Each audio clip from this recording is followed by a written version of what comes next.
Il-membru tal-Eżekuttiv tal-Partit Nazzjonalista Ivan Bartolo ippreżenta petizzjoni kontra l-Kap Nazzjonalista Adrian Delija biex fi żmien ġimgħa jitlaqqa Kunsill Ġenerali Straordinarju li matulu jittieħed vot sigriet ta' sfiduċja fil-Kap Nazzjonalista Adrian Delija.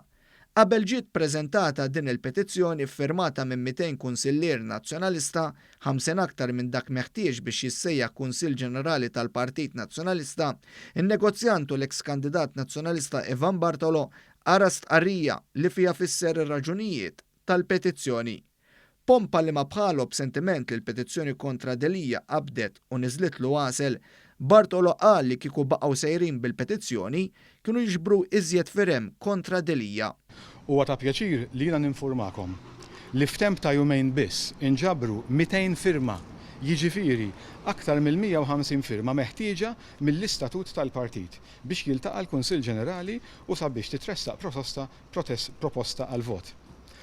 U kieku bqajna għaddejjin niġbru l-firem, jien m'għandix dubju li konna niġbru iżjed. F'lingwaġġ fejn prova jagħti l-impressjoni li ma jeżistux fazzjonijiet fil-Partit Nazzjonalista, Ivan Bartolo qal li hu għandu isem ieħor denju għal kap tal-partit, iżda issa qed jażel li jżommu għalih. Sur Bartolo, tkellimt ħafna inti, allura min jidhirlek li għandu jkun il-kap tal-Partit Nazzjonalista? Dak żgur mhux qiegħed jien hawnhekk biex nirrispondi mistoqsijiet bħal dawk. Jiena Wara petizzjoni bħal din m'għandekx isem. Le, mhux m'għandix, mal-opinjoni għandi, però jiena llum mhux qiegħed hawnhekk biex nagħti dik l-opinjoni. Bl-eks President tal-Eżekuttiv tal-Partit Nazzjonalista Mark Antony Sammut warah jissuġġerilu fejn jeħel, Ivan Bartolo kellu miegħu wkoll is-Segretarju tal-Moviment Żgħażagħ tal-Partit Nazzjonalista Emma Portelli Bonnici u Envin Bartolo, Kunsillier Nazzjonalista fil-Mellieħa. Il-membru tal-Eżekuttiv Nazzjonalista Ivan Bartolo ta' wkoll indikazzjoni li l-fazzjoni ta' Simon Busuttil mhux se ċċedi anke jekk mill-kamp ta' Delija qed tiġi mbuttata l-idea li l-kap ma jistax jitneħħa mill-Kunsill Ġenerali. Bartolo saħaq li jekk ta' Delija se jibqgħu jippersistu, allura fil-Partit Nazzjonalista ma teżistix demokrazija.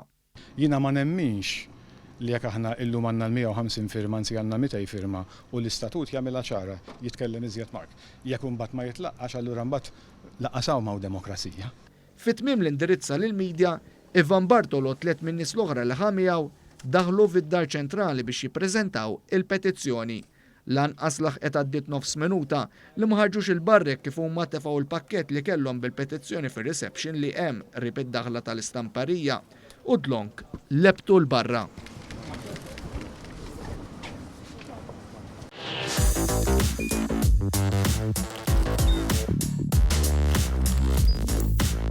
Idħol fuq one.com.mt u hemmhekk tista' tara l-programmi kollha li jxandru fuq One permezz ta' One Play.